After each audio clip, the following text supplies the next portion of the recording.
Okay, welcome to week 4 of 52 Hebrew words that every Christian should know. And as we apply this to our weekly yoga practice, our little weekly videos that I'm really enjoying sharing with you all.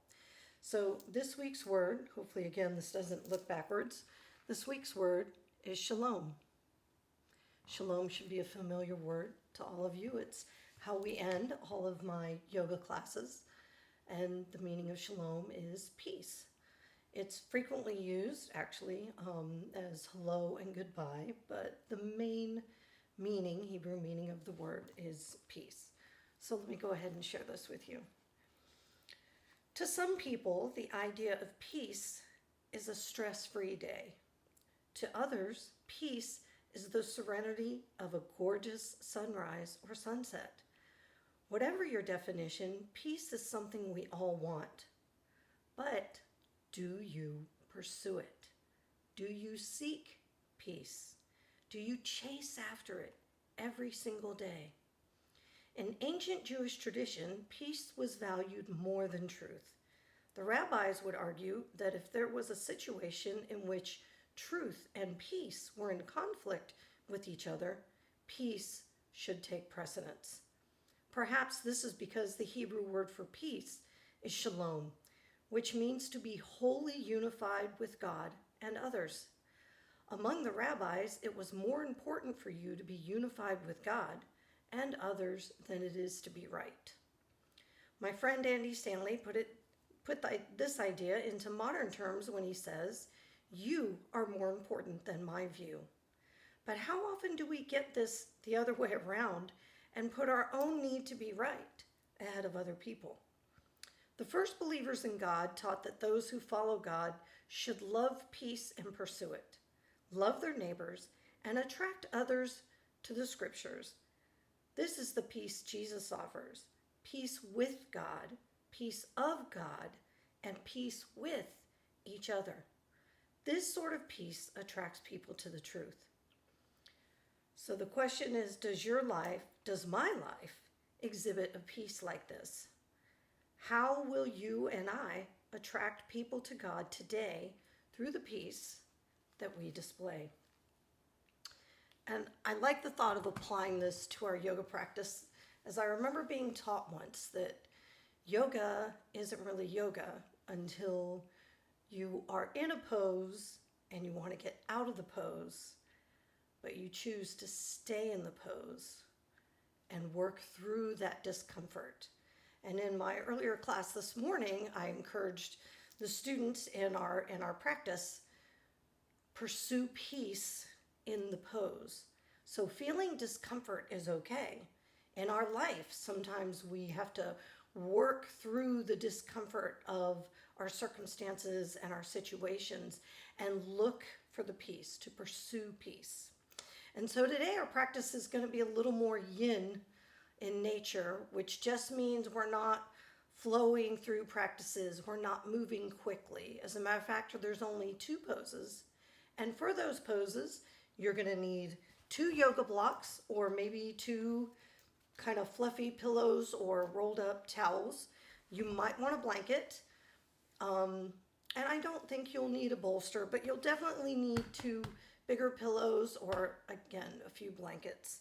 So the first pose, and you're going to need your phone or some kind of timer. So I picked 2 poses today that we're going to do. And the purpose of you being in these poses is for you to stay in the pose, find your breath, pursue peace at the point of discomfort. You're seeking peace within your body. You're finding those places that are starting to aggravate you, or maybe they're a little uncomfortable, or you feel the resistance in those spaces. And you're going to find your breath, which is our word last week, and pursue peace within your body. So you're going to hold these poses anywhere from 2 to 5 minutes. If you think 2 minutes is going to be easy, I encourage you to go just a little bit farther than what you think would be easy for you. Do the work to get the results. So the first pose, and I'm just demonstrating these, I'm not going to leave you here for 10 minutes. So you're going to set your timer for whatever amount you think you can do. And the first one is going to be, it's called a supine cobbler's pose. You're going to have one block on each side of you. You're just going to lie on your back. So it's kind of nice to have this blanket here, or like I said, a small pillow. You're going to put the soles of your feet together, and you're going to put these blocks anywhere that your legs can actually touch the blocks. So think about lifting the ground to meet your legs instead of pushing your legs towards the floor. You're going to snuggle your shoulder blades together underneath you. Leave your palms up and open, ready to receive peace. You're going to set your timer, close your eyes, and breathe. The goal is to be as still as possible for the 2 to 5 minutes, scanning your body from head to toe and starting to relax every way possible and just let gravity do the work for you. When you find spaces of discomfort, can you send your breath there, the ruach,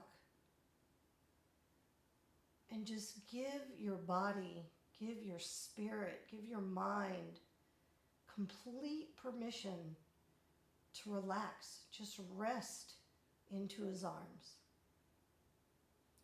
And then when your timer goes off, you're going to slide your hands under your thighs, push your feet together, maybe do a little cat and cow or pelvic tilt, just to kind of stretch out the small of your back.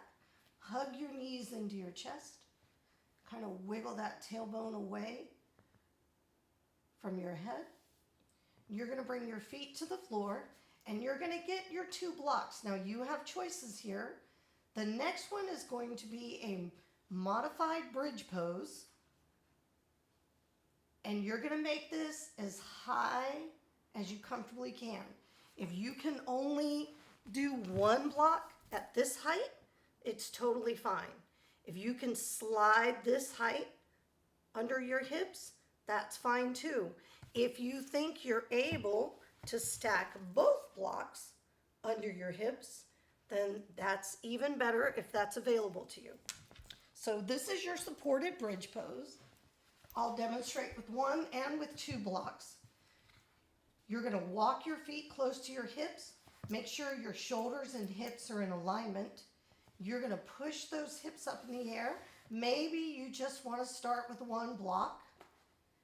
I don't want it on your spine. It's actually on my hips. Snuggle those shoulders again underneath you. If it doesn't cause any pain, I want you to see if you can walk your legs straight out. Keep the arch in your low back. Snuggling the shoulders underneath you is part of what helps here. Find your breath. Scan the body, and again, where are all the places you can relax? If you want more of a challenge, or maybe you actually have a very free spine, you can slide a 2nd block up underneath you, or you can turn the block higher. Again, make sure it's not on your actual spine, but under your hips. You need to be fully supported. Lift, breathe, close the eyes. Don't forget to get as comfortable as you can, and then start the timer. Find your breath.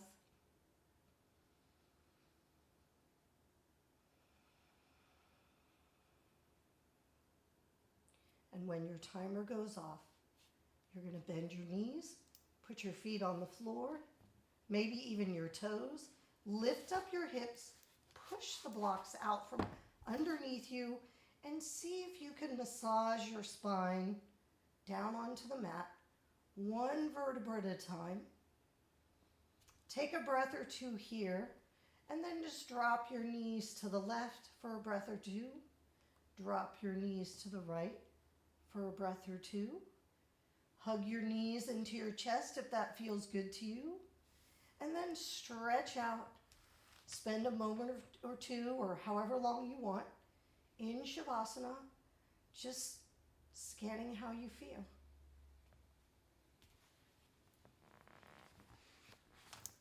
Again, pursuing peace within the body, within your heart, your soul, your mind, and your spirit. And I want to leave you with that verse in Psalm 34:14. Turn from evil and do good, seek peace and pursue it. So make it your goal this week in all the areas of your life. Just try to pursue that peace. And as always, I pray that His peace and His power and His presence would be with each one of you. Shalom.